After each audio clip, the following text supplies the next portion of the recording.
Hey everyone, welcome to Mad Acts 2020. I really am praying today and deciding for God to use this channel to change your life for the good and to believe again that God is able to do exceedingly abundantly above all that you could ask or think. Once again, thank you so much for your continued support, and if you are new to my channel, don't forget to click subscribe for more weekly updates on Mad Acts 2020. God bless everyone, God cares. Good morning family, good morning church, good morning everyone. Welcome to Mad Acts 2020. And today is the day that you will see the light of transport ministry once again. Praise God. Thank you Lord for waking us up today. And we pray na gabayan tayo ng Panginoon sa araw na ito. And because I know that God has something sa bawat isa sa atin sa umaga nito, sa araw na ito, for those who believe that God will give you something more than you can ask or think. Praise the Lord. So today, samahan po ninyo ako na magsundo sa mga kapatid before the worship team sing, before the preacher share the word of God.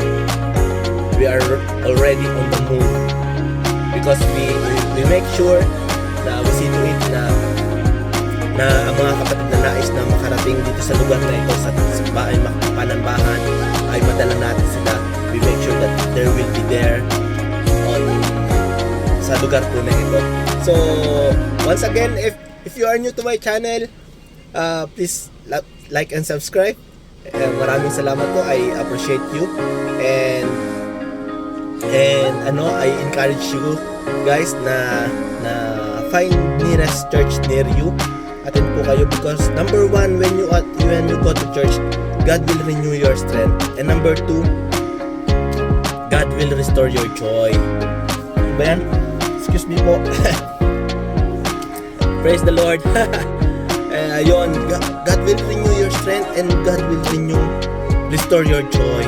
So I encourage you guys na find church near you na malapit po sa iyo, and I know you will be blessed. And kung naririnig mo po itong video po na ito na nais mo rin po umattend, just drop a message and susunduin po kita door to door from your house at ganun din po sa pag-uwi. Ayan, dito po yan. If you are here sa aking lugar dito po sa Doha, drop some message if you want to go to church. Susundin po kita. Praise the Lord. So let's go! Praise the Lord. Let's go!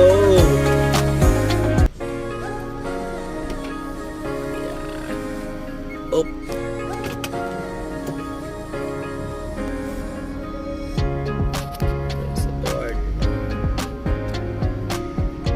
The Lord. So yan, nandito na tayo kay Kat San Diego. Hinihintay na lang natin siya. Na message ko na din siya. Praise God. Waiting tayo sa kanya doon, banda doon. Aywa. Praise the Lord. So once again, thank you for watching Mad Acts 2020. And I hope guys na nasa mabuti kayong kalagayan. You are all in a good shape sa araw po na ito. And may God bless you po today, and whatever situation you are facing right now, whether it's joy or struggle, maybe you are in a tough decision, busy schedule, I want you to know that God is with you and you are not alone. Sabi ng Bible sa Isaiah chapter 41 verse 10, so do not fear, for I am with you. Do not be dismayed, for I am your God. I will strengthen you and help you. I will uphold you with my righteous right hands. So napakagandang promise ng Panginoon sa atin na you are not alone. We are not alone. God is giving us the strength, helping us and supporting us in every way ng ating buhay. So be encouraged po na God has you in the palm of His hand. Ito na po, ayan na po si God. Dumating na po. Hey! Hey, ayan na po. Dumating na kami dito sa church.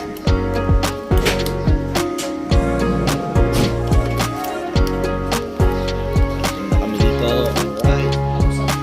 A few moments later.